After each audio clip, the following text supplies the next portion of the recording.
Já, ég ætla að kynna niðurstöðu hér á rannsókn sem ég gerði í fyrra þegar ég var reyndar í fæðingarorlofi. Það er alltaf gott að nýta það í einhverja rannsóknir. Um, og kannski svona aðeins bakgrunn, kannski þetta hérna er greinin en svona aðeins bakgrunnin. Þannig að ja, ég var að kenna í HÍ, þetta var staðnám, svo er ég ráðin inn í HA og við segjum í raunin að við erum með sveigjanlegt nám, það er ekki alveg eins og fjarnám, en svo það sem ég er að kenna í viðskiptadeild finnst með þetta meira svona fjarnám. Ég fer aðeins yfir skilgreininga hér á eftir og mér fannst strax, ok, þetta er ekki svona alveg eins og hérna í HÍ, hvað var það svona kennsluhættir og líka í raunin nemendur.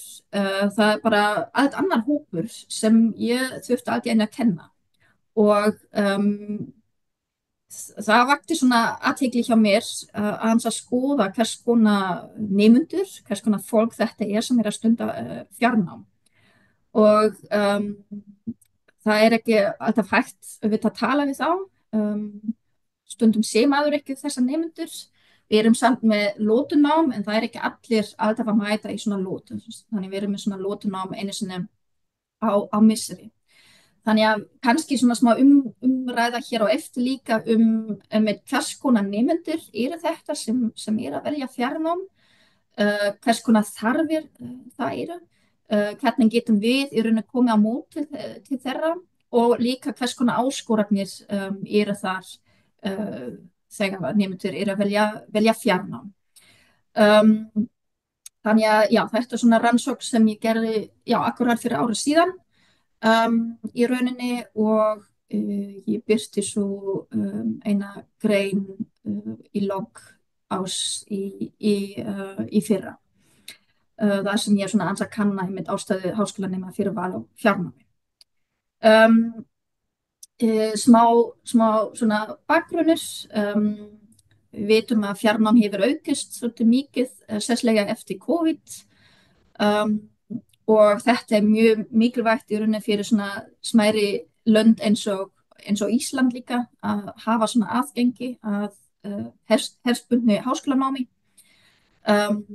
og bjóða upp á fjarnám. Svo ég mest að kenna í HA sem er svona sem hefur verið mjög lengi með fjarnám eins og líka Bifröst í rauninni og HÍ er svona aðeins kannski að færa sig, það er svona misjafnt líka aðeins svona inn í fjarnám.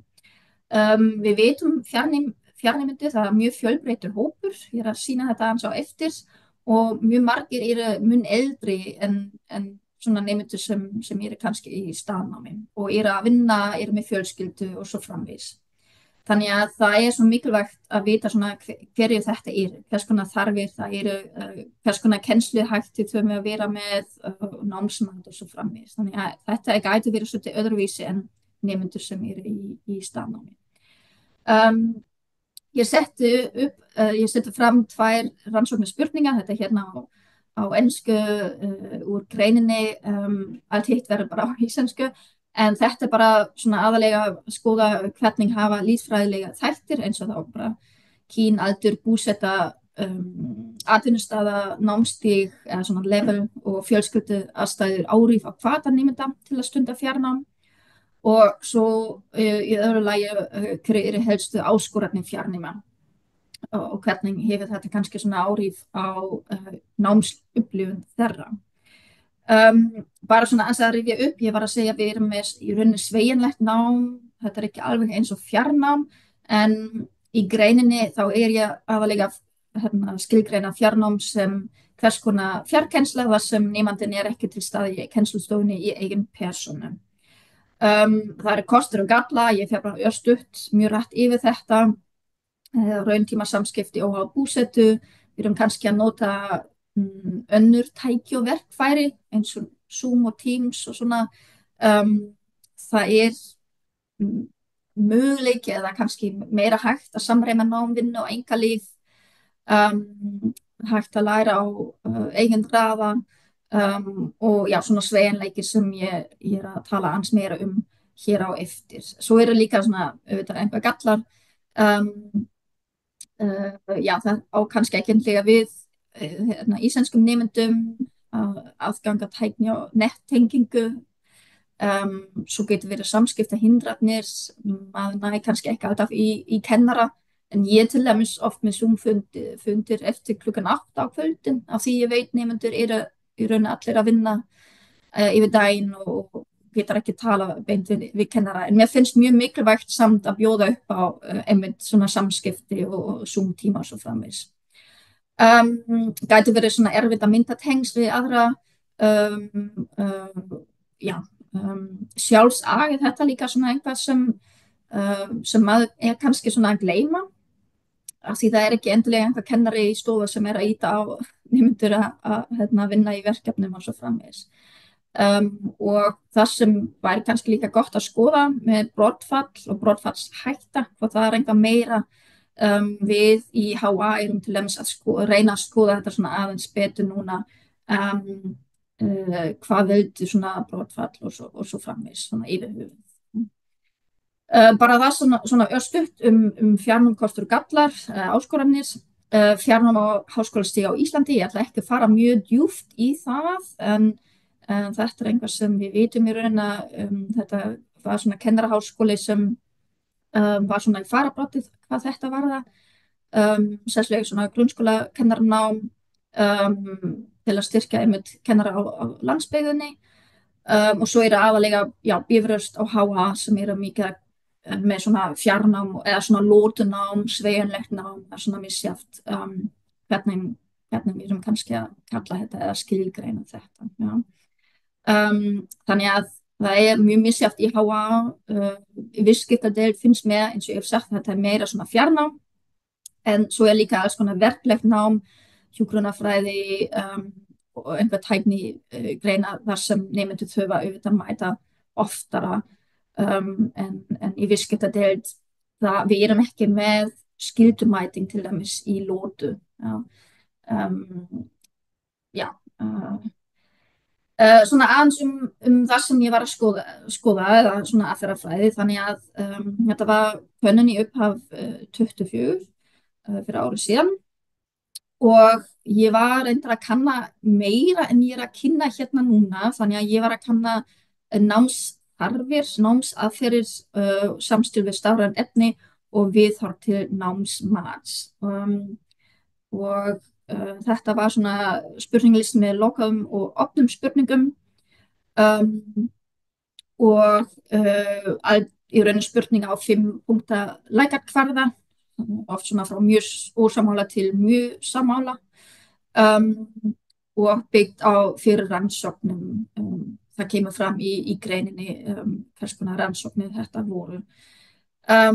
Svo var ég líka með 2 opna spurningar sem ég ætla að kynna líka ans og eftir, þar sem ég var að nota þá þemagreiningu til að skoða svona áskoranir nemendur í fjarnámi. Aðeins þáttekendur, þannig að við erum svona með það bíl 2700 nemendur í HA, en það er sumir sem eru svona sem bara fullt nám og svo aðrir sem taka þetta bara frekar hægar og eru meira, mun ég segja, í hlutanámi. Við erum samt ekki endilega að skilgreina þetta. Það bara snýst bara hvort nemendur eru að borga þennar skráningagjöld eða ekki. En það voru því miður bara mjög fáir að svara, og það var líka mjög erfitt í rauninni að fá að senda út.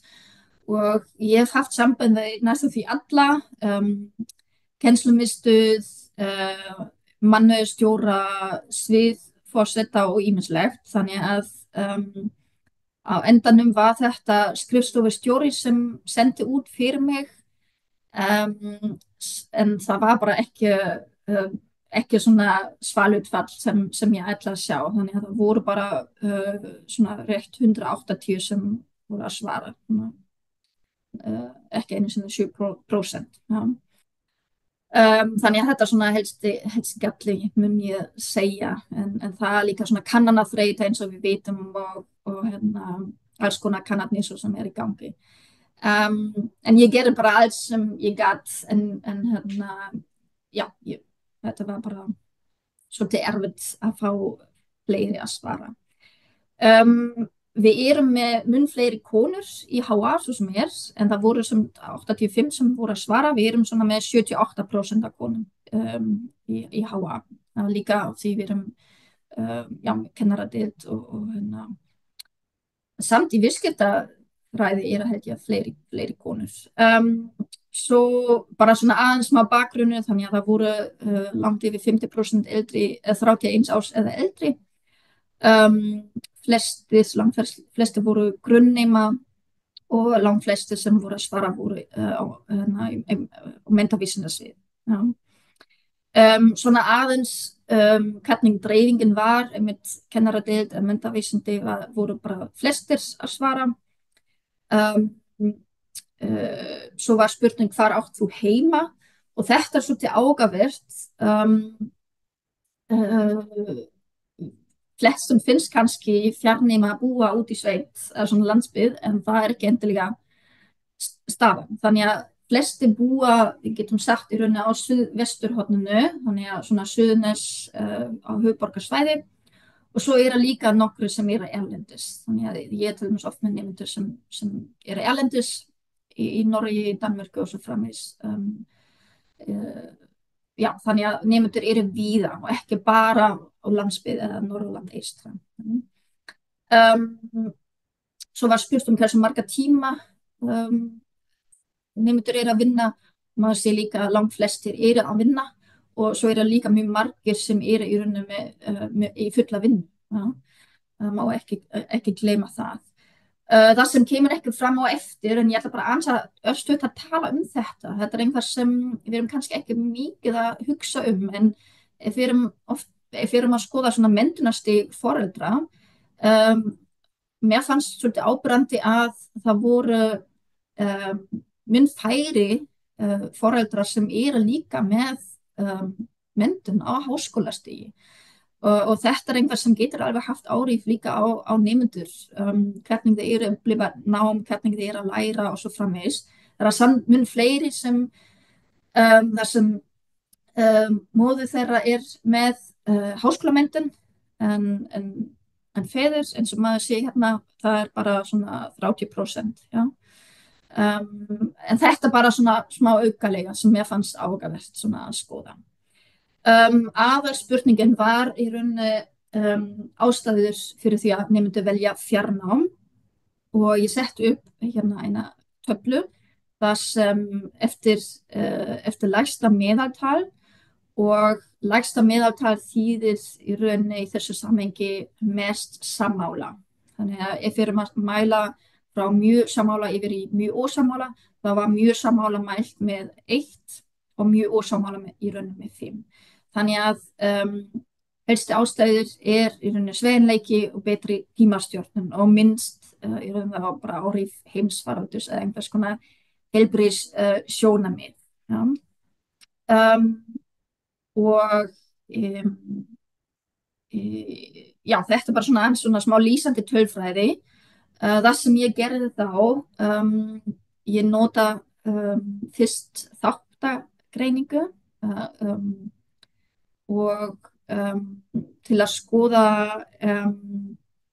að því það eru svo mjög marga þættir hér, 10 þannig að ég ætla að finna svona yfir þema í rauninni og til að bara greina þætti ástæðum nemenda fyrir vali á fjarnámi og það kom fram í rauninni svona 3 þættir skipt í sveigjanleiki, skilvirkni og svo þekkingaframfarir og ég ætla að sýna ykkur á næsta glæra aðeins á eftir hvernig þetta lítur út eða hvers konar þættir eru þar undir en svo nota ég nokkra bakgrunnsupplýsingar, ekki alla en það var kyn, aldur sem ég flokkaði á í 2 hópa þannig að svona yngri 24 ára og yngri og svo 25 eða eldri.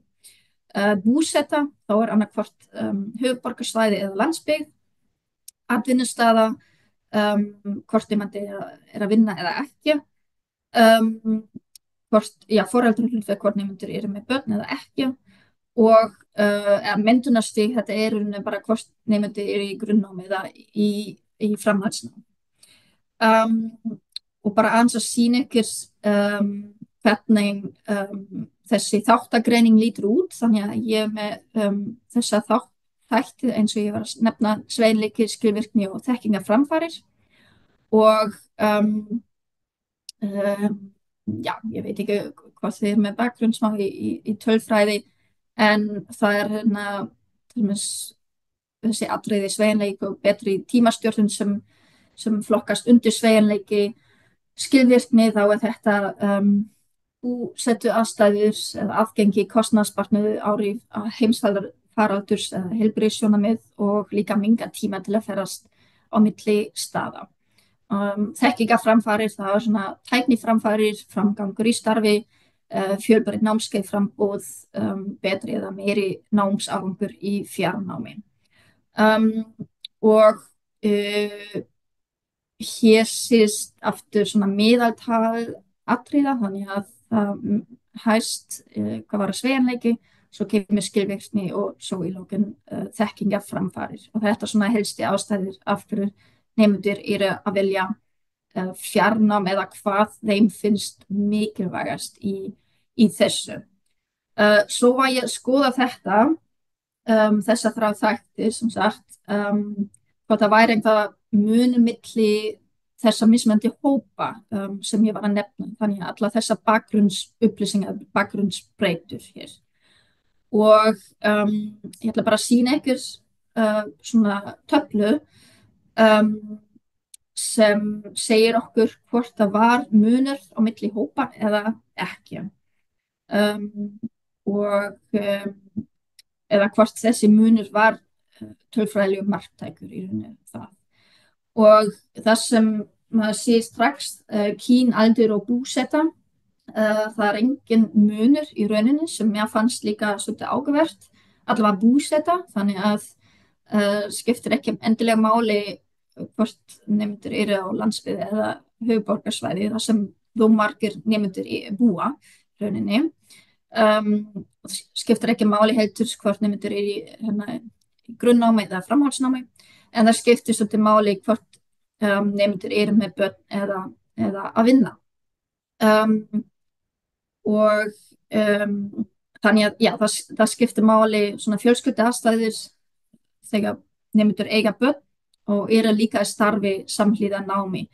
Og þetta hefur þá svona veruleg áhrif á viðhorf þeirra til fjarnáms.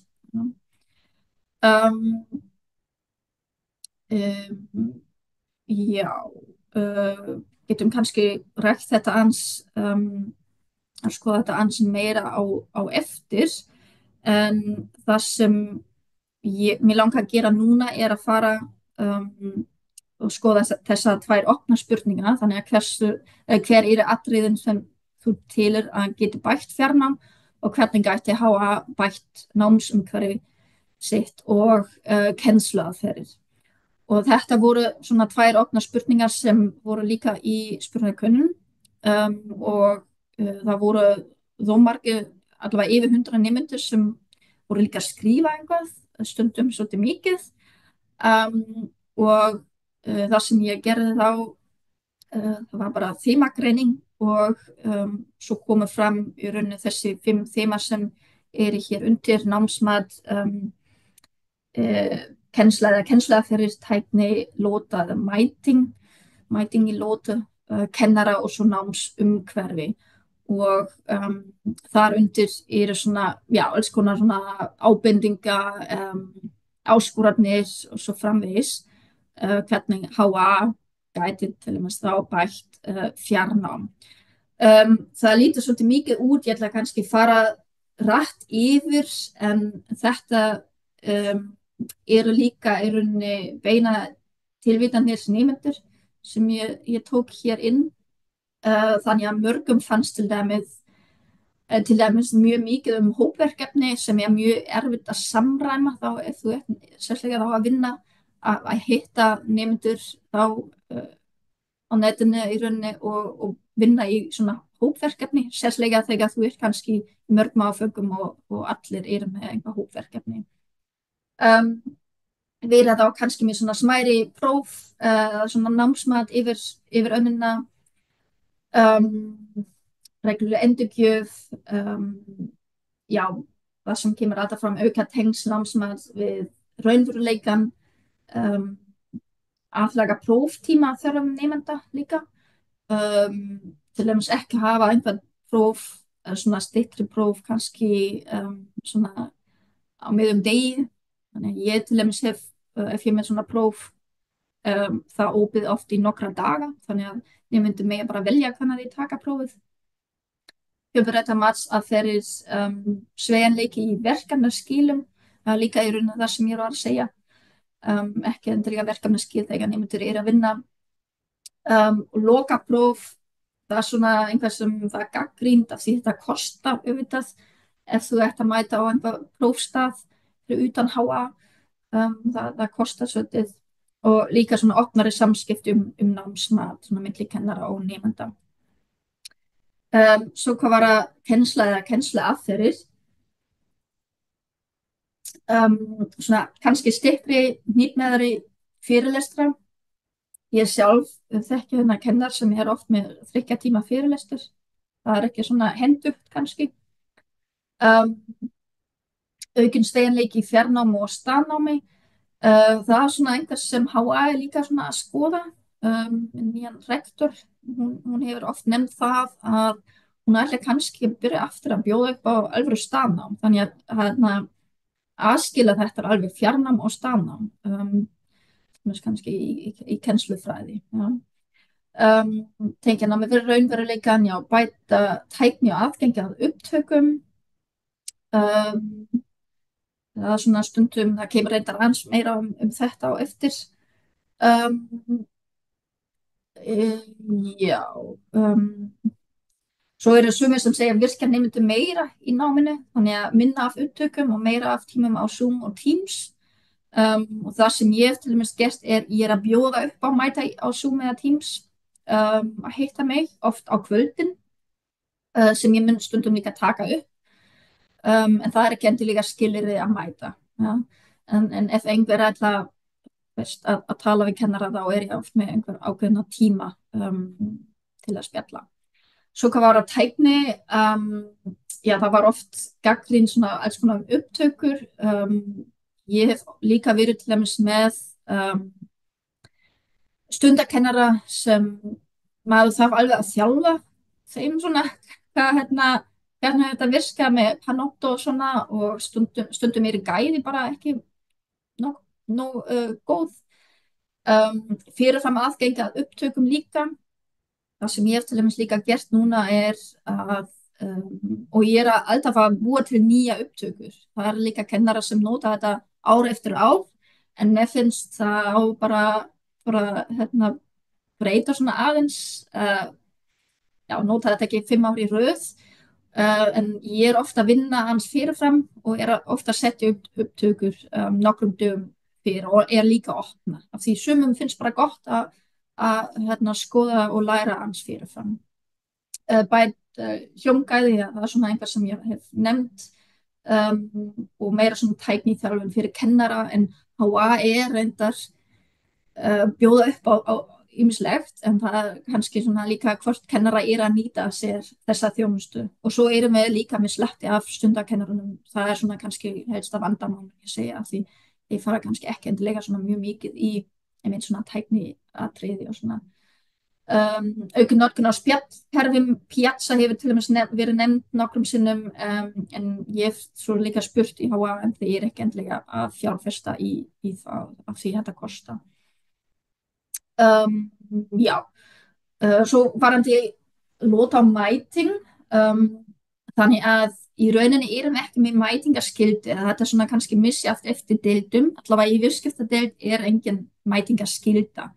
Ef það væri þannig þá munum við líka sjá veruleg fækkun hefði nemenda, og líka varandi fækkun nemenda. HA er sá háskóli sem hefur, ég veit í HÍ er fækkun nemenda en ekki í HA, þannig að HA er svona svolítið að stækka og gæti líka verið að því það er svona svolítið mikið sveigjanlegt nám.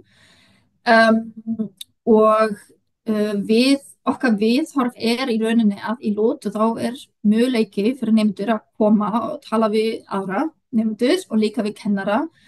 En við erum til dæmis í viðskiptadeild nú ekki endilega með verklegt nám, en við reynum að vera líka með gestafyrirlesara og erum að já, bjóða kannski upp að einhvað sem er aukalegt. Svo var líka alltaf umræða, þetta er svo dýrt. En það tekur 4-5 tíma að keyra. Flug er líka mjög dýrt og svo gisting, það er bara oft ekkert laust. Já. Svo ég veit í kennaradeild, það er ekki endilega mætingarskylda, en ef þú ert ekki að mæta þá fæstu kannski 0 fyrir einhver verkefni. Ja? Þannig að þetta er svona kannski aðeins öðruvísi mætingarskylda, þannig að þetta var mjög mikið gagnrýnt og líka það væri engin svona samræming hvað var svona að mæta mætingarstefnu.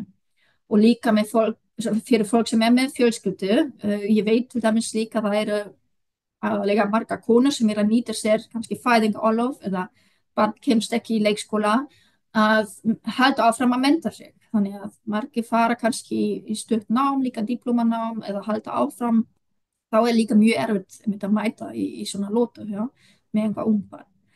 Þannig að þetta er einhvað sem hefur verið gagnrýnt svolítið mikið, sérstaklega hvað var í kennaradeild. Svo hvað var að kennara, betri aðgengi að kennarunum, en ég veit bara hvernig þetta er hjá mér, en ég er að reyna alltaf að svara eins fljótt og hægt er. Ég líka að svara reyndar helga og á kvöldin, því ég veit það nemendur eru þá á netinu og ætla að fá svar strax. En ég get líka tekið með á ans frí yfir daginn af því ég veit nemendur eru svona virkir kannski á kvöldin og svona. Svo já, einhver meira svona samræmi milli kennara. Það er líka einhvað sem ég hef oft nefnd á deildafundum og það sem ég glemdi kannski að segja, ég reynda líka með kennaramyndun fyrir framhaldsskóla og líka tók ég diplómanám fyrir háskólakennara og ég hef líka kennt í framhaldsskóla. Það sem var gert í upphaf árs var alltaf, við erum alltaf að hlaða inn kennsluáætlun og sjáum líka hvað aðrir eru að gera, til dæmis í staðfræði, í dönsku og svo framvegis. Þetta er einhvað sem mér finnst vanda í háskóla, svona aðeins, þetta er svona óbyggð, hvað eru aðrir að gera, hvernig eru þeir kannski með stór hópverkefni og svo framvegis. Og líka einmitt til að stilla meira svona verkefni og ýmislegt. Þannig að það vandar meira samræmi milli kennara. Og mér finnst þetta alltaf einhver svona leyndamál að sjá kennsluáætlun annarra. Þannig að ég þarf alltaf ofta að spurja, get ég fengið að sjá ykkar kennsluáætlun og sjá hvað ég er að gera og svona. Já, svo var mikið með svona endurgjöf samskipti og svo framvegis, upplýsingagjöf. Já, bara aðeins námsumhverfi, ég er alveg að klára. Aukinn sveigjanleiki í námi, að hafa ennþá meira sveigjanleiki. Já, það var líka til dæmis að tala að bjóða upp á summamisseri, en það er ekki, við höfum ekki peninga til þess, held ég. Og já, ég held að hitt er ekki svona, já, þetta snýst bara námsumhverfið á staðnum, meira og minna, mun ég segja, og auka námskeið frambúð, en aftur við höfum ekki endlega fjármagn til þess því miður. Þetta er bara stutt samantekt sem ég ætla ekki að fara meira yfir núna, en bara í lokin fáa spurningar svona samantekt sem kom ekki fram í greininni en sem ég var samt að spurja nemendur sem er kannski áhugavert aðeins að skoða. Hversu mikilvægt eða lítilvægt er fyrir því að deildin þín bjóði upp á lótu einu sinni eða oftar á og hér er svona áhugavert, þeim finnst þetta mikilvægt yfir 50%. Já? Þannig að þeir vilja alveg sjá kennara og mæta og spjalla og svona. En það eru samt á hinbúin líka margir sem segja, kannski ekki endilega mikilvægt, eða frekar lítilvægt. Hversu sáttir eða ósáttir ertu því að það sé mætingarskylda, það er flestir eru ósáttir þar, en ég held nemendur sem eru sáttir eru öruglega nemendur sem er að mæta, sem vilja sjá fleiri. Já. Um, þetta er einhver sem ég fannst áhugavert. Ég vil geta lokið prófið án þess að þurfa að koma persónulega til Akureyra í námsáfanga eða annars konar kennslu. Ja, það eru langt yfir 50% sammála þessu. Það eru alveg nemendur sérlega í viðskiptadeild sem hafa aldrei komið til Akureyrar í HA og hérna, já, hafa samt útskrifast. Já, því þeir hafa engan tíma. Háskólanám væri ekki mögulegt fyrir mig ef sveigjanlegt nám væri ekki valkostur. Þetta er svolítið áhugavert. Þannig að við myndum örugglega missa stóran hóp nemendum ef við varum ekki með fjarnám. Já. Form sveigjanlegs náms gerir mér kleift að skipuleggja nám, vinnu og fjölskyldu. Það eru næstum því allir sammála hér. Og sveigjanleiki varðandi tíma, mætingu, framvindu, námskeið og skilafrest er nægjanlegur. Það er svona langflestir saman. Já, þetta voru bara svona nokkra spurningar í lokin. Ég sem sagt með aðeins meira efni sem var í þessari könnun en ég fór bara yfir hluti af þessu. Það sé bara takk fyrir.